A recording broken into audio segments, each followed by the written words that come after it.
Bonjour à tous, je suis ravie d'accueillir nos amis les lions. Ascendant Lion, signe lunaire en Lion, on va découvrir votre guidance générale de ce mois d'avril 2026. Donc c'est une lecture générale, donc vous prenez vraiment que ce qui vous parle. J'ai utilisé le Storyboard Tarot. Depuis que je l'adore, j'utilise énormément. Et puis, qu'est-ce que je voulais vous dire encore? Eh ben, on va débuter donc avec cette guidance du mois pour les lions, avec une première carte qui va nous parler un petit peu l'énergie générale de ce mois d'avril. Ici, deux cartes pour le mois, pour le domaine professionnel, vos activités, votre carrière. Ici, le domaine affectif, relationnel, émotionnel, deux cartes pour l'argent, pour l'aspect financier. Et ici, c'est un petit peu l'énergie, les énergies de cartes clés pour ce mois d'avril. Ça peut être aussi un message, un conseil, enfin voilà, on verra ce que le Storyboard Tarot, non, je suis fatiguée, je parle, j'écorche à moitié les mots. Bon, allons-y. On va partir avec l'énergie générale du mois d'avril. 9 d'épée. À l'image de cette jeune fille, en tout cas, le 9 d'épée ici, ça nous parle quand même de stress, ça nous parle d'insomnie certainement, un petit peu d'anxiété malgré tout, et on a vraiment des choses qui vous minent, des choses que vous faites, que vous tournez en boucle plutôt. Alors, ici, il est important aussi de préciser, et c'est très souvent, moi j'ai remarqué, parce que à une période de ma vie, cette carte, elle m'accompagnait, en tout cas un tirage sur deux. C'est vraiment la peur, enfin voilà, on amplifie, voilà, c'est le mental qui vient un petit peu amplifier la réalité des choses, voilà. Quand on dort pas la nuit, on rêve, enfin on pense à des choses et on dessine, comme je dis, on peint le diable sur la muraille, alors que en fait c'est pas un diable, c'est quelque chose de moins grave, de moins voilà. Mais en fait, bon, il y a aussi, il faut pas nier non plus cet aspect du neuf qui est vraiment dans ce mental, qui est quand même assez stressé. On a des doutes, on a des peurs, on est vraiment dans des nuits un peu compliquées, voilà. Mais souvent, c'est vraiment ce mental qui de manière négative vient noircir la réalité. Voilà, c'est vraiment ça. Mais enfin, c'est en tout cas votre énergie. Donc ici, on a cette notion d'anticiper le pire, avec cette carte, ça c'est sûr. On a parfois des anciennes peurs qui reviennent. Voilà, ça c'est clair aussi. Des peurs, de l'anxiété, et on a cette notion de réfléchir. Voilà, tout simplement. Pas seulement de réfléchir, mais de trop réfléchir. Voilà. Donc c'est un petit peu cette énergie, malheureusement, qui va encore vous accompagner sur ce mois d'avril. Maintenant, cette carte, j'ai aussi appris que derrière, parce qu'on a c'est un 9, derrière on a le 10. Et le 10, c'est une libération. Donc vous êtes sur le chemin de vous libérer de ce mental qui travaille beaucoup trop, de ce mental qui est en train de vous causer plein d'insomnie, de ce mental qui parfois, je dis pas toujours, mais souvent, pas parfois, mais souvent, vient noircir le tableau. Voilà, on est sur le chemin de la libération. C'est le point positif qu'il faut tirer aussi de cette carte et qu'il faut principalement retenir. Voilà. On va découvrir dans l'aspect professionnel, As de coupe, oh joli, accompagné, 7 de denier, ben là il va falloir faire preuve de patience. Alors on va ici avec donc ce domaine-ci, on a quelque chose de très positif, mais on a quand même l'aspect lenteur ici, amplifié par le 7 de denier, qui vient nous parler un petit peu de lenteur, de choses qui avancent petit à petit. Il va vous falloir vous armer de beaucoup de patience. Alors, l'as de coupe, c'est les nouveaux projets, c'est les nouvelles envies, c'est vraiment cette notion d'étincelle, d'étincelle qui vient du cœur. Il y a quelque chose qui vous tient à cœur dans ce domaine professionnel. On a envie de créer, on a envie de lancer quelque chose. Et le 7 de denier, comme je vous disais, ça nous parle de patience, d'attente, peut-être de choses un petit peu plus lentes que vous aviez prévues. Et ça va prendre du temps pour se développer ici, au niveau de votre carrière, peut-être de vos projets, peut-être du projet de changer de métier aussi, peut-être, ou de travail, tout simplement. C'est vraiment, voilà. Faut faire les choses petit à petit, laisser venir les choses, laisser mûrir les choses, hein, et mais il y a du travail en amont. Voilà, c'est clair qu'il y a du travail en amont pour pouvoir récolter au moment voulu le fruit de vos efforts. Mais voilà, ici, on vous dit oui, lancez-vous, ayez vraiment un projet important, mais ça va demander un peu plus de temps peut-être par rapport à ce que vous pensiez. Et ça peut aussi ici faire référence justement à cette énergie du mois. Peut-être que vous avez des doutes justement parce que vous voyez que ça n'avance pas comment ça devrait, comme vous aimeriez en fait finalement, ou comme ça devrait. Et on se fout la pression et on se noircit les pensées, le mental, et on tourne ça en boucle et on se dit mais ça va jamais arriver au bout de ce projet, on va jamais pouvoir démarrer quelque chose de nouveau, peut-être au niveau professionnel ou tout simplement au niveau de vos études. Enfin, il y a cette notion ici, oui, ça va se faire, mais de façon moins rapide que vous le pensiez ou que vous désiriez. Voilà, c'est le message en tout cas ici avec ces deux cartes. On va passer dans le domaine relationnel, sentimental et émotionnel. On a un 9 de denier ici, accompagné d'un... Ah ouais, on est toujours dans les deniers, accompagné d'un cavalier de denier. Alors ici, on a une énergie quand même, sentimentalement parlant, de très stable, relationnellement parlant aussi. On a une notion ici, une énergie d'autonomie, hein. Le 9 de denier, on est vraiment dans la confiance, on est dans le bien-être. Et le cavalier de denier, ça nous parle encore une fois d'un petit peu de lenteur, de construction petit pas, progressif.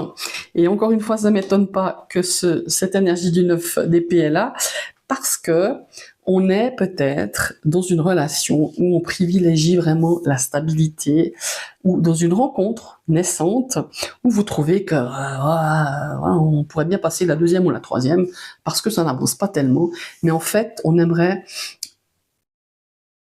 choisit, je dirais, de ne pas précipiter les choses, ou votre partenaire ou cette personne que vous venez de rencontrer, on ne précipite pas, on va petit à petit de façon lente, et comme ça on stabilise peut-être une relation qui demande à avancer, mais de façon peut-être moins rapide que vous aimeriez, hein, encore une fois, ou parce que, ben voilà, on est peut-être été échaudé par une expérience passée.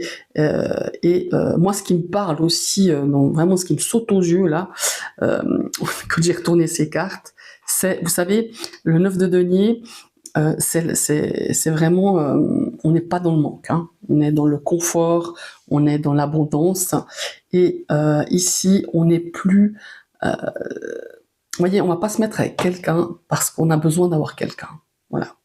On n'a plus cette notion de manque au niveau relationnel, sentimental et émotionnel. On est plutôt dans le choix. Je choisis d'aller dans cette relation petit à petit, de façon progressive. Je choisis d'être seule, hein, aussi, peut-être, parce que pour le moment, je ressens pas le manque d'être accompagnée.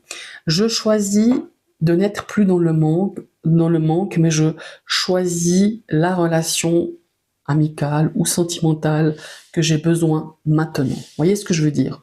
On est plutôt dans cette énergie de je me choisis, je choisis la personne avec qui je veux vivre, la personne avec qui je veux avancer de façon amicale, la personne, je choisis d'être vraiment dans cette notion de stabilité, dans cette notion de sécurité. Voilà, c'est ça. On a besoin d'être dans cette ambiance de sécurité, de sérénité, dans ce domaine affectif, hein, dans ce domaine sentimental, dans ce domaine relationnel ou émotionnel. Vous voyez, on veut. Alors peut-être que pour certains, ça pose question en se disant mais je viens de rencontrer cette personne et j'ai l'impression qu'on n'avance pas forcément, ou vous aimeriez avancer un peu plus vite, mais là, voilà, on joue un petit peu la sécurité, on marche un petit peu peut-être sur des œufs parce qu'on s'est peut-être déjà brûlé les ailes dans une relation précédente en allant beaucoup trop vite. Vous voyez, c'est un petit peu dans cette ambiance que ces deux cartes nous apportent le message dans ce domaine affectif, relationnel et émotionnel. On va passer ici dans le domaine du financier, ouais, voilà, l'aspect de l'argent. On a un cavalier de bâton qui, lui, est très impulsif, hein, ça c'est clair. On a la tour. Waouh. Alors, la tour ici, on a clairement quelque chose d'imprévu. Une dépense imprévue, une facture, où il y a vraiment quelque chose que vous ne vous attendiez pas. Ça peut être, je sais pas moi, ça peut être voilà, je sais pas, une panne avec votre voiture, le frigo qui lâche, enfin des trucs qu'on n'aime pas du tout, qu'on n'avait pas prévu forcément dans le budget, parce que bon, on n'y pense pas, parce que c'est là, parce que ça fonctionne, et puis tout d'un coup, on pense pas à la petite tuile qui pourrait nous tomber dessus. Donc voilà. On a, je pense, une décision aussi qui va se faire de façon rapidement, qui va peut-être mettre un trou dans votre porte-monnaie ou dans vos finances. Voilà, clairement, ces deux cartes, moi, c'est ce qu'elles m'inspirent en tout cas. On a une petite instabilité, je dirais, financière au niveau, voilà, temporaire, je dirais, voilà, qui n'était pas prévu, qui va peut-être vous empêcher de partir un week-end parce que justement, on a une facture qui arrive, qui nous tombe dessus, ou une dépense qu'on n'avait pas prévue. Voilà, peut-être un petit séjour, un petit week-end, ça va tomber à l'eau, parce que malheureusement, bah, la tour, pouf, elle vient apporter un gros, comment il faut dire, un gros truc qu'on n'avait pas prévu. Voilà, moi je le lis un petit peu comme ça, en tout cas dans cet aspect financier, dans cet aspect d'investissement et de l'argent. Voilà. On part maintenant avec les deux cartes conseils, ou les cartes clés pour ce mois d'avril. Magnifique, on a l'étoile. Bon, alors l'étoile ici, ça nous parle d'espoir, ça nous parle d'apaisement, ça nous parle de guérison, hein, c'est toujours assez positif l'étoile. Et le roi de bâton, il nous parle de confiance. Il nous parle de quelqu'un qui a, ouais, c'est un petit peu le leadership, hein, le roi de bâton. On est aligné avec avec nos actions, voilà, c'est ça que je cherchais. Ici, je dirais le combo de ces deux cartes au niveau conseil, c'est vraiment d'agir avec confiance, voilà. Évitez de partir avec ce 9 d'épée qui nous parle d'anxiété, qui nous parle de choses qui sont plus noires qu'elles ne sont, et de pas laisser ces peurs, parce que c'est ça, hein, en gros, de pas laisser nos peurs diriger nos actions. Voilà, c'est vraiment ça. Et de garder la foi, garder espoir. Alors la foi, moi je vous parle pas de religion, mais gardez la foi en vous, gardez la foi en un projet. Par exemple ici, hein, au niveau de la carrière, peut-être que ça avance pas si vite. Faut pas vous décourager, faut pas se dire bah voilà, je suis nul. C'est parce que j'ai pas bien réalisé ce projet, parce que j'ai pas bien réalisé mon entretien d'embauche, parce que non, c'est vraiment de garder vraiment espoir et de faire un petit peu barrière face à ces peurs incontrôlées, hein, qui règnent encore sur ce mois d'avril pour vous, mes amis les lions. Mais au contraire, en fait, souvent, j'ai remarqué que nos peurs, alors elles nous bloquent, elles nous paralysent, et souvent, ce sont des peurs qui ne sont pas dans la vraie réalité, hein, souvent. Alors, il y en a certaines, oui, mais la majorité, c'est pas réel. C'est nous qui les rendons encore plus noires qu'elles sont. Mais ces peurs, elles sont là pour nous montrer qu'on peut les dépasser. Voilà, tout simplement. On arrive à les surmonter, on arrive à les dépasser. Et voilà, c'est vraiment... et puis, de vraiment chasser ces peurs pour éviter de l'auto-sabotage, parce que souvent c'est de l'auto-sabotage, hein. C'est un manque de confiance en soi, un manque d'estime de soi, enfin voilà, tout ce que ce qu'on peut faire pour se saboter et de ne plus justement laisser ces énergies, laisser cette peur nous flinguer ce qui pourrait arriver de bon pour ce mois, en tout cas ce qui pourrait arriver de bon pour vous, mes amis les lions. Voilà. Il y a aussi cette notion voilà, de stabilité, d'ouverture de cœur ici avec l'as de coupe, mais voilà, de faire face à ce mental parfois qui vous joue des tours, qui vous empêche d'avancer, qui vous empêche d'avoir confiance en vous, même si parfois c'est beaucoup plus lent que vous n'espériez. Voilà, c'est vraiment on se choisit, on fait le choix de certaines choses, mais surtout on choisit de se faire confiance et d'éviter que la peur nous sabote nos projets, sabote notre confiance en nous, sabote l'opportunité de créer quelque chose de bien émotionnellement ou relationnellement avec une personne. Et voilà, par rapport aussi à l'argent, certes, ça fait peur comme ça quand on a tout d'un coup un gros truc qui nous tombe dessus, une grosse facture, mais on y arrive de toute façon. Et justement, peut-être au détriment de certaines autres dépenses, au détriment peut-être d'un voyage que vous aviez prévu, ou d'une sortie, ou d'un week-end. Voilà. Mais vous faites face, vous avez quand même une énergie assez positive, à part vraiment cette carte ici de peur qui vous paralyse. Ouais, paralyse quand même pas mal. Voilà mes chers amis les lions, ce sont vos énergies de ce mois d'avril. N'hésitez pas à liker, à partager cette vidéo, à commenter. Et si vous passez sur ma chaîne et que cette vidéo vous plaît, ben vous cliquez sur la petite sonnette qui va vous abonner. Et moi je vous dis à tout bientôt pour une prochaine vidéo. Bye bye.